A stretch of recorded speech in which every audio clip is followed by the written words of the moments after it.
وَلِكُلٍّ جَعَلْنَا مَوَالِيَ مِمَّا تَرَكَ الْوَالِدَانِ وَالْأَقْرَبُونَ، اور ہر ایک کے لیے ہم نے وارث مقرر کر دیے ہیں جو بھی والدین اور رشتہ دار چھوڑیں، اور جن کے ساتھ تمہارے عہد و پیمان ہوتے ہیں تو ان کو ان کا حصہ دے دو۔ ان اللہ کان علی کل شیء شہیدا، کیا ہم اس تاکیدی آیت کے بعد کوئی چیز چھپا سکتے ہیں؟ یعنی آپ کے پاس وراثت میں کوئی چیزیں ہیں جو آپ کی ماں نے چھوڑی ہیں، آپ کے بابا نے چھوڑی ہیں، کوئی بھی چیز ہے، ان کے زیور ہیں، ان کا کپڑا ہے، ان کی جائیدادیں ہیں، اور آپ اس کو چھپاؤ تو کبھی چھپا سکتے ہیں؟ کیوں؟ اللہ سبحانہ تعالیٰ کتنی تاکید کے ساتھ کہہ رہے ہیں کہ بے شک اللہ ہر چیز پر گواہ ہے، اللہ کو تو پتہ ہے ہر چیز۔ مرد عورتوں پر حاکم ہیں بسبب اس فضیلت کے جو اللہ نے بعض کو بعض پر دی ہے۔ دھیان دیجیے گا اس آیت کے اوپر، الرجال قوامون، قوامون بنانے کا مقصد کیا ہے؟ برتری فضیلت دی ہے اللہ سبحانہ تعالیٰ نے عورتوں پر مردوں کو، تو جو فضیلت اللہ نے دے دی ہے، عورتیں برابری کیوں کرنے نکل پڑی پھر مردوں کے ساتھ؟ یہ فضیلت اللہ نے ویسے نہیں دی ہے کہ ان کو بڑا کر دیا ہے رتبے میں اس لحاظ سے کہ وہ ان پر مال خرچ کرتے ہیں، وہ ان کے اوپر حاکمیت اس لیے کرتے ہیں کیونکہ وہ ان کی حفاظت کرتے ہیں، اور آدمیوں کے اوپر ڈیوٹیز کے لحاظ سے اللہ نے ان کو فضیلت دی ہے، یعنی ایک درجہ زیادہ کیا، ان کے اوپر فرائض زیادہ عائد کیے ہیں، اور بسبب اس کے کہ جو وہ خرچ کرتے ہیں اپنے مال۔ بس جو نیک بیویاں ہیں وہ اطاعت شعار ہوتی ہیں، غیب میں حفاظت، یعنی شوہروں کی غیر موجودگی میں حفاظت کرنے والیاں ہوتی ہیں اللہ کی حفاظت کے ساتھ۔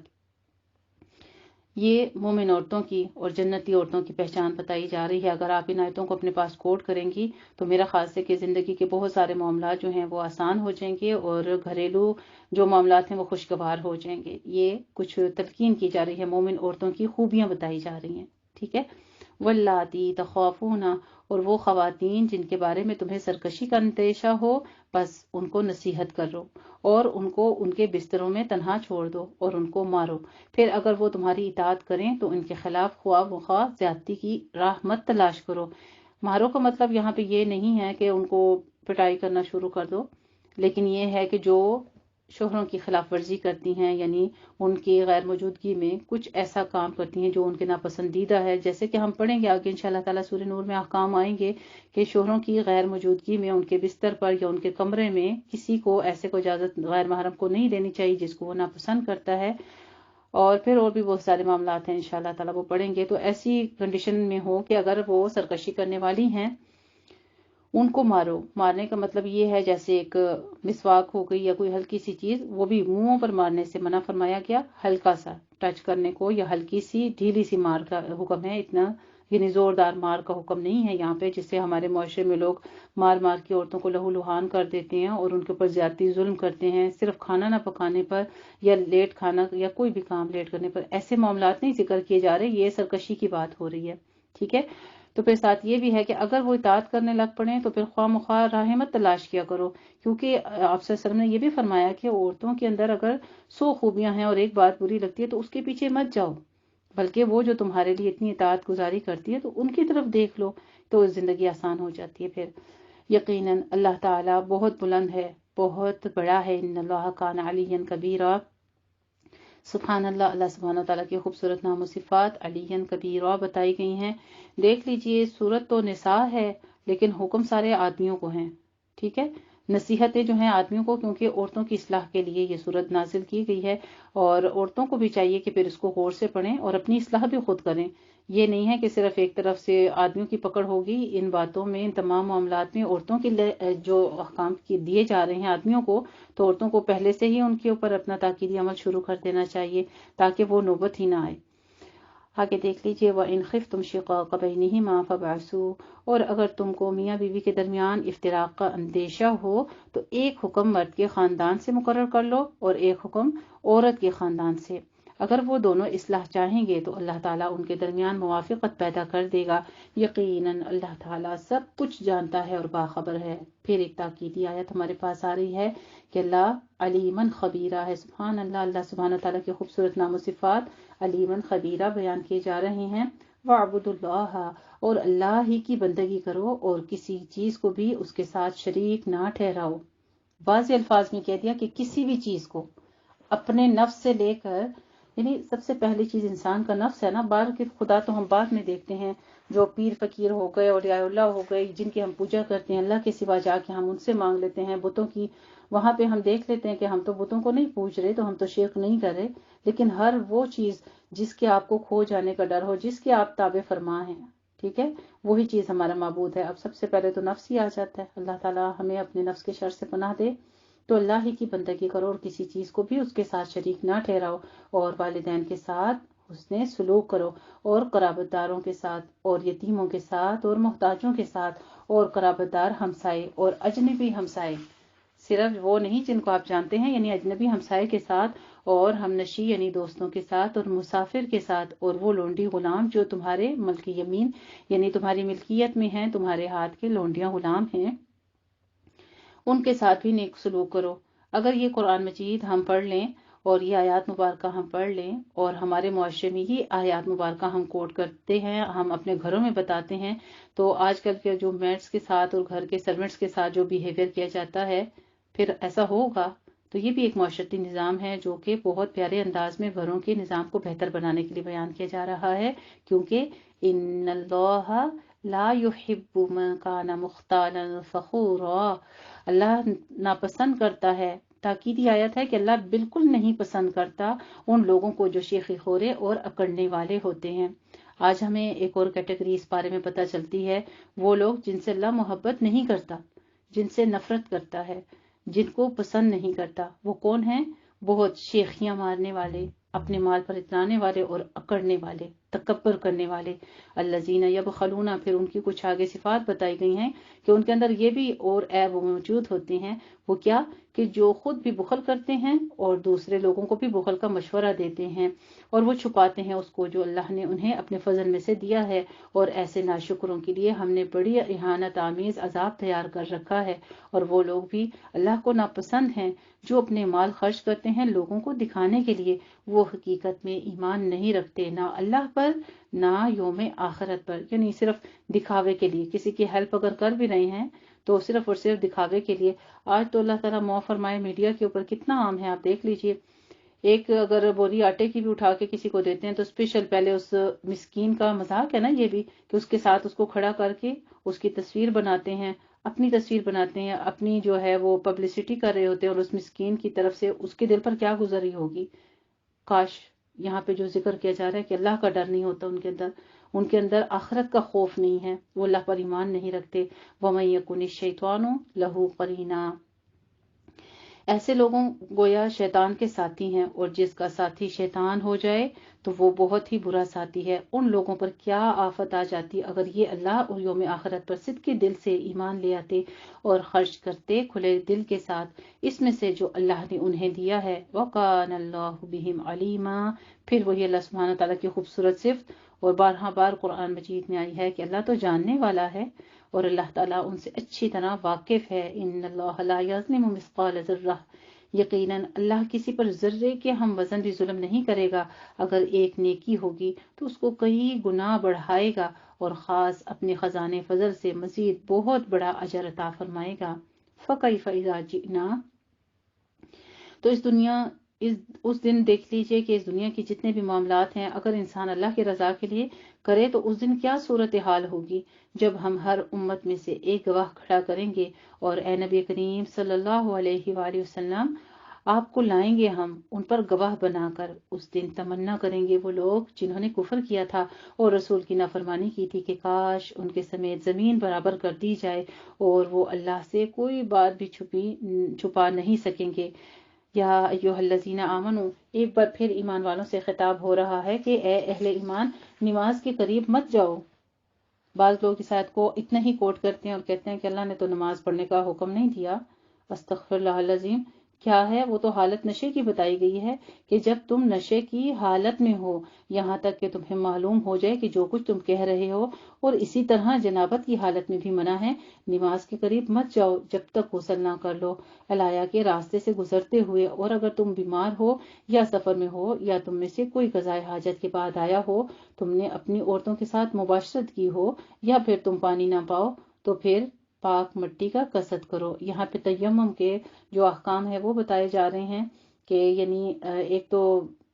جنابت کی حالت بتائی گئی ہے کہ وہاں پہ مسجد میں سے نہ گزرو اور نماز مت پڑھو۔ ہاں اگر بعض لوگ ایسے ہوتے ہیں کہ جن کا مسجد میں سے گزر کے، ایک طرف اس کا گھر ہے دوسری طرف مسجد ہے، درمیان میں سے مسجد میں سے گزر کے اس کا راستہ آتا ہے، پھر ایسی کنڈیشن میں وہ گزر سکتا ہے۔ اور پھر ساتھ میں نشے کی حالت کا بیان کر دیا، کیونکہ ایک صحابی تھے جنہوں نے ایسی حالت میں آیات مبارکہ پڑھی، تو کچھ آیات مبارکہ جو تھیں وہ ان سے آگے پیچھے ہوئی، اس لیے حکم ہو گیا تھا اس کے بعد مکمل طور پہ کہ آدمی کو ایسی حالت میں نماز نہیں پڑھنی چاہیے۔ پھر آگے ہمیں جو ہے یہاں پہ کچھ احکامات جو ہیں تیمم کے بتائے جا رہے ہیں آیت نمبر 43 میں، کہ اگر تم نے اپنی بیویوں سے مباشرت کی ہو یا احتلام وغیرہ کی شکل ہو گئی ہو تو تب بھی تم نماز کے قریب مت جاؤ جب تک کہ غسل نہ کر لو، الا عابری سبیل کے بارے میں بہت سے اقوال ہیں، اور یہاں پہ حالت جنابت میں مسجد میں نہ جانا چاہیے، اس کے بارے میں تلقین کی جا رہی ہے۔ یعنی وہ تمام صورتیں جن میں غسل یا وضو واجب ہے، ان میں اگر بیماری غسل سے مانع ہو، حالت سفر میں نہانا ممکن نہ ہو، یا قضاء حاجت یا عورتوں سے مباشرت کے بعد پانی دستیاب نہ ہو، تو پاک مٹی سے تیمم کر لیا جائے۔ حضرت عائشہ صدیقہ رضی اللہ تعالی عنہا سے لیلۃ القدر کی جو دعا مروی ہے اس میں یہی لفظ آیا ہے، اللہم انک عفو تحب العفو فاعف عنی، اے اللہ تو معاف فرمانے والا ہے، معافی کو پسند کرتا ہے، پس تو مجھے معاف کر دے۔ تو یہاں پہ تیمم کا جو ذکر ہے، پھر آگے طریقہ بھی انشاءاللہ تعالیٰ اس کا آئے گا۔ تیمم کیا کرو، پاک مٹی کے ساتھ قصد کر لو کس کا، اور اس سے اپنے چہروں اور اپنے ہاتھوں پر مسح کر لو، یہ فل آپ کا جسم پاک ہو جائے گا۔ پھر اس میں شک نہیں کرنا ہے کہ اب جنابت کی حالت میں ہے یا احتلام ہو چکا ہے یا کچھ اور قضاء حاجت وغیرہ کی ہے اور اب پانی موجود نہیں ہے تو ہم کیا کریں، ہم نماز ہی نہیں پڑھتے، چلو اب ہمارے اوپر تو غسل فرض ہے نہیں۔ پھر کیا کرو، پاک مٹی یعنی گیلی مٹی ہو اس کے اوپر آپ دونوں ہاتھ پھیر لیں اپنے، اس ہاتھوں کو لگا کے تھوڑی سی گیلی مٹی لگے گی، ہاتھوں کو جھاڑ لینا ہے 3 بار، اور پھر اپنے چہروں پر پھیر لینا ہے اور اپنے ہاتھوں پر یعنی ہاتھ کی الٹی سائڈ پر ایک بار مسح کر لینا، ٹھیک ہے۔ یہ تیمم ہو جاتا ہے اور مکمل طور پہ انسان پاک ہو جاتا ہے یقیناً۔ اللہ تعالیٰ بہت معاف کرنے والا ہے، بخشنے والا ہے۔ پھر ایک تاکیدی آیت آ رہی ہے ہمارے پاس، ان اللہ کان عفوا غفورا، اللہ سبحانہ تعالیٰ کے خوبصورت نام و صفات عفوا غفورا بیان کی جا رہی ہیں۔ کیا تم نے دیکھا نہیں ان لوگوں کو جنہیں کتاب میں سے ایک حصہ دیا گیا تھا، وہ گمراہی خریدتے ہیں اور چاہتے ہیں کہ تم بھی گمراہ ہو جاؤ، اللہ تمہارے دشمنوں سے بھی خوب واقف ہے، اور اللہ تعالیٰ کافی ہے تمہارے ولی اور پشت پناہ ہونے کی حیثیت سے، وکفیٰ باللہ ولیٰ وکفیٰ باللہ نصیرا، اور وہ کافی ہے تمہارے مددگار ہونے کے اعتبار سے۔ ان یہودیوں میں سے کچھ لوگ ہیں جو کلام کو اس کے اصل مقام و محل سے پھیر دیتے ہیں، وہ کہتے ہیں کہ ہم نے سنا اور ہم نے نہیں مانا، اور کہتے ہیں سنیے نہ سنا جائے، اور کہتے ہیں راعنا، یہ اپنی زبانوں کو موڑ کر اور دین میں طعن کرنے کے لیے، اور اگر وہ یہ کہتے کہ ہم نے سنا اور ہم نے اطاعت قبول کر لی اور آپ ہماری بات سن لیجئے اور ذرا ہمیں مہلت دیجئے، تو یہ ان کے حق میں بہتر، کہیں زیادہ بہتر ہوتا اور بہت درست اور سیدھی بات ہوتی، لیکن اللہ نے تو ان کے کفر کی وجہ سے ان پر لعنت کر دی ہے، تو اب وہ ایمان لانے والے نہیں ہیں مگر شاذ و نادر ہی، یعنی تھوڑے سے ہی ان میں سے۔ یا ایھا الذین اوتوا الکتاب آمنوا، اب اہل کتاب میں سے جو ایمان لائے تھے، اے وہ لوگوں جن کو کتاب دی گئی تھی، ایمان لاؤ اس پر جو ہم نے نازل کیا ہے، جو اس کی تصدیق کرتا ہے۔ قرآن مجید کے بارے میں حکم ہے کہ وہ جو تصدیق کرتے ہوئے آیا ہے جو تمہارے پاس ہے، اس سے قبل کہ ہم چہروں کو مٹا ڈالیں، پھر ان کو ان کی پیٹھوں کی طرف موڑ دیں، یا ہم ان پر بھی اسی طرح سے لعنت کر دیں جس طرح ہم نے اصحاب السبت پر یعنی ہفتے والوں پر لعنت کی تھی، جن کو بندر بنا دیا تھا، ان کا تذکرہ ہے۔ اور اللہ تعالیٰ کا حکم تو نافذ ہو کر رہنے والا ہے، ان اللہ لا یغفر ان یشرک بہ ویغفر ما دون ذلک لمن یشاء، اور یقیناً اللہ اس بات کو ہرگز نہیں بخشے گا کہ تم اس کے ساتھ شرک کرو، اللہ کے ساتھ شرک کیا جائے یہ اللہ کو پسند ہی نہیں ہے۔ دوسری بار یہ آیت آ رہی ہے، شرک کی نفی کی جا رہی ہے اور سخت اس سے ممانعت کی جا رہی ہے، اور اس سے کم تر جو کچھ ہے وہ جس کے لیے چاہے گا وہ بخش دے گا، اور جو اللہ تعالیٰ کے ساتھ شرک کرتا ہے تو اس نے بہت بڑے گناہ کا افتراء کیا، یعنی جھوٹ باندھ لیا۔ الم تر الی الذی یزکون انفسہم، کیا تم نے دیکھا نہیں ان لوگوں کو جو اپنے آپ کو بڑا پاکیزہ ٹھہراتے ہیں، بلکہ اللہ تعالیٰ ہی ہے جو پاک کرتا ہے جس کو وہ چاہتا ہے، اور ان پر ذرا بھی ظلم نہیں کیا جائے گا۔ دیکھو یہ لوگ اللہ پر کیسے جھوٹ باندھ رہے ہیں، اور سری گناہ ہونے کے لیے تو یہی کافی ہے، یعنی کہ وہ شرک کرنا جو ہے یہ اللہ پر جھوٹ باندھنا ہے کہ اللہ کے سوا کوئی اور بھی کچھ دے سکتا ہے، اللہ کے سوا کوئی اور بھی ہماری مدد کر سکتا ہے۔ اللہ سبحانہ تعالیٰ سوال کرتے ہیں انظر کیف یفترون علی اللہ الکذب، کیسے دیکھو جھوٹ بول رہے ہیں، کیا تم نے دیکھا نہیں ان لوگوں کو جنہیں کتاب میں سے ایک حصہ دیا گیا تھا اور وہ ایمان لاتے تھے بتوں پر اور شیطان پر، اور کہتے ہیں ان لوگوں کے متعلق جنہوں نے کفر کیا یعنی مشرکین کے، ان اہل ایمان سے زیادہ ہدایت پر تو یہ وہ لوگ ہیں جن پر اللہ نے لعنت فرما دی ہے۔ شرک کرنے کا انجام دیکھیے، آج کسی کو سمجھاؤ آپ تو وہ آپ کو کبھی وہابی بنا دیں گے، کبھی آپ کو کچھ اور بنا دیں گے، کبھی آپ کو پتہ نہیں کیا کیا الفاظ کہتے ہیں، اللہ سبحانہ تعالیٰ معاف فرمائے، مجھے تو خیر ان فرقوں کا علم بھی نہیں ہے کہ کیا کیا ہوتے ہیں یہ سارے، لیکن یہ ہے کہ اللہ نے جب قرآن میں کہہ دیا کہ اولئک الذین لعنہم اللہ، اللہ نے لعنت کر دی ہے اس کے ساتھ شریک کرنے والوں پر، تو پھر ہمیں بچنا چاہیے نا، اور جس پر اللہ لعنت کر دے پھر تم اس کے لیے کوئی مددگار نہیں پاؤ گے۔ کیا ان کا کوئی حصہ ہے اقتدار میں؟ اگر ایسا کہیں ہوتا تو یہ دوسرے لوگوں کو تل کے برابر بھی کوئی شے دینے کو تیار نہ ہوتے۔ کیا یہ حسد کر رہے ہیں لوگوں سے اس پر کہ جو اللہ نے ان کو اپنے فضل سے عطا کر دیا ہے؟ تو ہم نے آل ابراہیم علیہ السلام کو کتاب اور حکمت عطا فرمائی اور انہیں بہت بڑی حکومتیں بھی دیں، بس ان میں سے وہ بھی ہیں جو اس پر ایمان لے آئے ہیں اور وہ بھی ہیں جو اس سے رک گئے ہیں، اور ایسے لوگوں کے لیے تو جہنم کی بھڑکتی ہوئی آگ ہے۔ یقیناً جو لوگ ہماری آیات کا کفر کریں گے ایک وقت آئے گا کہ ہم انہیں آگ میں جھونک دیں گے، اور جب بھی ان کی کھالیں جل جائیں گی ہم ان کو دوسری کھالیں بدل کر دیں گے تاکہ وہ عذاب کا مزہ چکھتے رہیں۔ اب مزہ چکھنا کیا ہوتا ہے؟ کبھی سوچا ہے؟ کسی چیز کو ہم جب ٹیسٹ کرتے ہیں زبان کو لگتا ہے تو پھر ہم کھانے کو بھی دل کرتا ہے، تو یہ ٹیسٹ لگنا ہی کیا ہے، عذاب کا ایسا مزہ لگے گا کہ پھر ان کے جسم جو ہیں وہ جھلس جائیں گے۔ ان اللہ کان عزیزا حکیما، بے شک اللہ تعالیٰ زبردست ہے، حکمت والا ہے۔ سبحان اللہ، اللہ سبحانہ تعالیٰ کے خوبصورت نام و صفات عزیز الحکیمہ بیان کیے جا رہے ہیں۔ الحمدللہ جی، پارہ ہمارا 56 آیت پر سورہ نساء ربع پارہ مکمل ہوتا ہے، لیکن میں یہ رکوع مکمل کرنا چاہوں گی، آیت نمبر 59 پر ہمارا رکوع مکمل ہو رہا ہے تاکہ رکوع کا تسلسل قائم رہے۔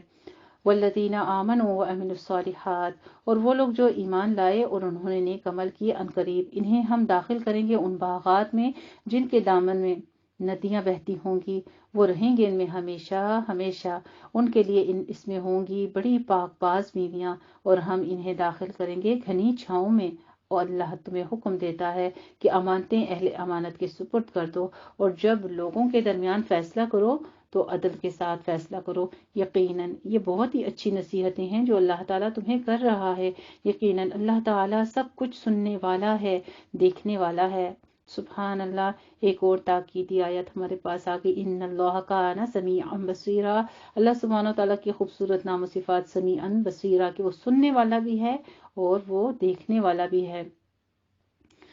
ان تمام آیات کو دیکھ کے، ان کو پڑھ کے، کبھی کبھی انسان کے دل میں یہ بھی بات آتی ہے کہ اللہ کے بھی کان ہیں جو اللہ سنتا ہے، اللہ کی بھی آنکھیں ہیں، لیکن کبھی اس طرف سوچ، صرف یہ بات ہی ہمارے سامنے آتی ہے، بس ہمارا غیب پر ایمان ہے کہ ہمارا رب ازل سے ہے اور ابد تک ہے، وہ سب کچھ دیکھ رہا ہے، اور یہی ہمارا ایمان غیب کے اوپر، بس ہمارے لیے یہ نہیں ہے کہ ہم اس سے مزید اپنی عقل کو لے کر جائیں کہ اللہ کیسا ہے۔ یہ ثبوت قرآن مجید سے ہمیں ملتا ہے کہ اللہ سنتا بھی ہے اور دیکھتا بھی ہے۔ باقی رب العزت قیامت کے دن جب اپنا دیدار نصیب کریں گے تو ہم دیکھ لیں گے کہ ہمارا رب کیسا ہے۔ اللہ رب العزت سے دعا کرتی ہوں میرے سمیت اس وقت جتنی بہنیں اس وقت بیٹھی ہیں اس محفل میں، اللہ کا قرآن پڑھ رہی ہیں، اللہ سبحانہ تعالیٰ ہمیں سن بھی رہے ہیں، ہمیں دیکھ بھی رہے ہیں، ہماری خالص نیتوں کو وہ اللہ تعالیٰ قلب کی کیفیت کو بھی دیکھ رہے ہیں، انہی نیتوں اور انہی خلوص کو دیکھتے اللہ رب العزت ہمیں دنیا میں بھی اپنا کر رکھے اور آخرت میں بھی اپنا خوبصورت دیدار نصیب فرما دے، آمین یا ربنا آمین۔ آخری آیت اس رکوع کی مکمل ہوتی ہے پھر ایمان والوں کے تذکرے کے ساتھ، یا ایھا الذین آمنو، اے اہل ایمان، اطاعت کرو اللہ کی اور اطاعت کرو رسول کی، اور اپنے میں سے اولو الامر کی بھی اطاعت کرو، یعنی جو تمہیں حکم دیتا ہے نیکی کی، تمہارے اوپر سربراہ بنائے گئے ہیں، حکمران بنائے گئے ہیں، جیسے ہمارے لیے تو ہمارے علماء ہی ہیں، ہمارے اساتذہ ہیں، اسی طرح سے جو عالم جو اللہ تعالیٰ کے حکموں کی پیروی کرتے ہوں ہمارے لیے اس کی اطاعت بھی جو ہے یہ اللہ کا حکم ہے۔ پھر اگر تمہارے درمیان کسی معاملے میں اختلاف راہ ہو جائے تو اسے لوٹا دو اللہ اور رسول کی طرف، اگر تم واقعتاً اللہ پر اور یوم آخرت پر ایمان رکھتے ہو۔ یہی طریقہ بہتر ہے اور نتائج کے اعتبار سے بھی بہت مفید ہے۔ الحمدللہ رب العالمین۔ یہ ہمارا پارہ 5 پہلا ربع مکمل ہوتا ہے سورہ نساء آیت نمبر 59 پہ۔ جزاکم اللہ حسن الجزا۔